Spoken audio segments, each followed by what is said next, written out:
কোটা সংস্কার আন্দোলনে শিক্ষার্থী আবু সাইদের মৃত্যুতে উত্তাল হয়ে ওঠে রংপুর নগরী। পরিকল্পিতভাবে ভাঙচুর ও আগুন দেয়া হয় থানা, আওয়ামী লীগ, ছাত্রলীগ অফিস সহ সরকারি কার্যালয়ে। নাশকতাকারীদের টানা ৩ দিনের তাণ্ডবে আতঙ্কের নগরীতে পরিণত হয় জেলা শহরটি। মনিরুজ্জামানের ক্যামেরায় রংপুর প্রতিনিধি শাহরিয়ার মিমের তথ্য ছবিতে ডেস্ক রিপোর্ট। কোটা সংস্কার আন্দোলনে বেগম রোকেয়া বিশ্ববিদ্যালয়ের সমন্বয়ক আবু সাইদ ১৬ জুলাই মঙ্গলবার পুলিশের গুলিতে প্রাণ হারান। তারপর থেকে টানা ৩ দিন দুষ্কৃতিকারীদের পরিকল্পিত তাণ্ডবে ত্রাসের নগরী হয়ে ওঠে রংপুর। সেই হামলা, ভাঙচুর, আগুনের ক্ষত শহর জুড়ে প্রকট।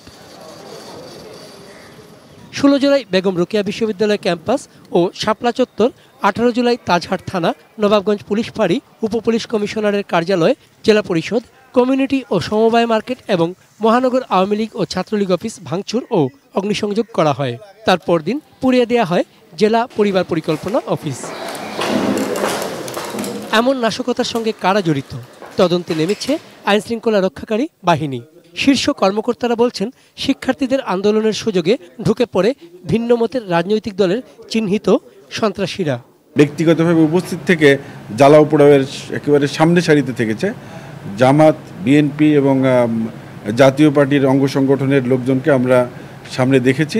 আমরা একেবারে আইনানুগ সর্বোচ্চ ব্যবস্থাটি নিব, প্রফেশনাল ওয়েতে নিব এবং অতি দ্রুততার সাথে নিব। এর সাথে যারা জড়িত তাদেরকে আমরা গোয়েন্দা নজরদারির ভিতরে রাখছি। তথ্য সংগ্রহ চলমান রয়েছে।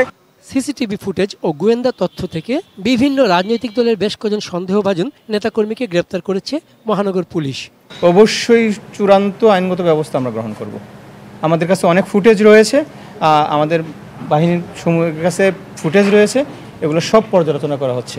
র্যাব, পুলিশ, বিজিবি ও সেনাবাহিনীর সদস্যরা কঠোর অবস্থানে রয়েছেন। রংপুরের গুরুত্বপূর্ণ স্থানগুলোয় বসানো হয়েছে নিরাপত্তা চৌকি, বাড়ানো হয়েছে টহল। চন্দন পাল, ডেস্ক রিপোর্ট, এটিএন নিউজ।